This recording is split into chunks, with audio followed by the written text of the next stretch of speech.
Mendekati hari pencoblosan Capres-Cawapres, paslon nomor urut 3 Ganjar Mahfud mendapat dukungan dari kalangan artis ternama. Sementara itu, paslon nomor urut 1 dan 2 masih berdebat masalah demokrasi pada saat debat Capres sesion pertama. Mas Adi, makasih bisa kumpul dengan banyak orang. Saya sebut satu persatu, tapi saya tidak bisa sebut karena terlalu banyak. Waktu saya dikasih tahu, Mas sudah terbentuk nih, kawan-kawan artis, dan dia kasih nama ekstra, Pak Ganjar. Saya rasa lebih dari sekedar partai politik. Rakyat tidak percaya kepada proses demokrasi yang sekarang terjadi. Itu jauh lebih luas dari sekedar partai politik. Ketika kita bicara demokrasi, minimal ada tiga. Minimal tiga nih. Satu adalah adanya kebebasan berbicara. Yang kedua, adanya oposisi yang bebas untuk mengkritik pemerintah dan menjadi penyeimbang pemerintah. Yang ketiga, adanya proses pemilu, proses pilpres yang netral, yang transparan, jujur, adil. Tiga. Dan kalau kita saksikan akhir-akhir ini, dua ini mengalami problem. Kita menyaksikan bagaimana kebebasan berbicara menurun, termasuk mengkritik partai politik. Dan angka demokrasi kita menurun, indeks demokrasi kita.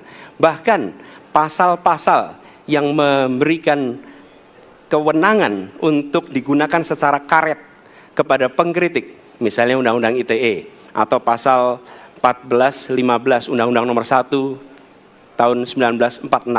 Itu semua membuat kebebasan berbicara menjadi terganggu. Yang kedua, oposisi. Kita saksikan minim sekali adanya oposisi selama ini. Dan sekarang ujiannya adalah besok. Bisakah pemilu diselenggarakan dengan netralitas, dengan adil, dengan jujur? Ini ujian ketiga.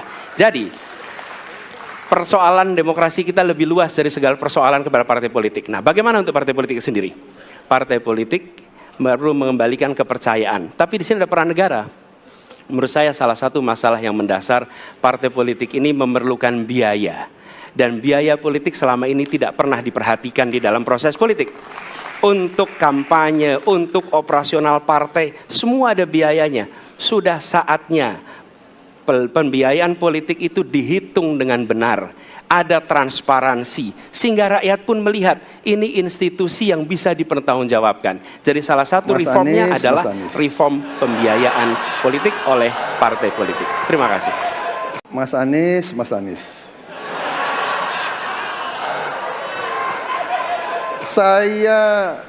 Saya berpendapat Mas Anies ini agak berlebihan. Mas Anies mengeluh tentang demokrasi ini dan itu dan ini. Mas Anies dipilih jadi gubernur DKI menghadapi pemerintah yang berkuasa. Saya yang mengusung Bapak.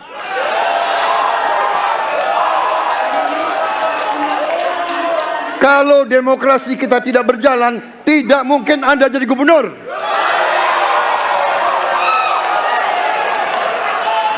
Kalau Jokowi diktator, Anda tidak mungkin jadi gubernur. Saya waktu itu oposisi, Mas Anies. Anda ke rumah saya, kita oposisi, Anda terpilih.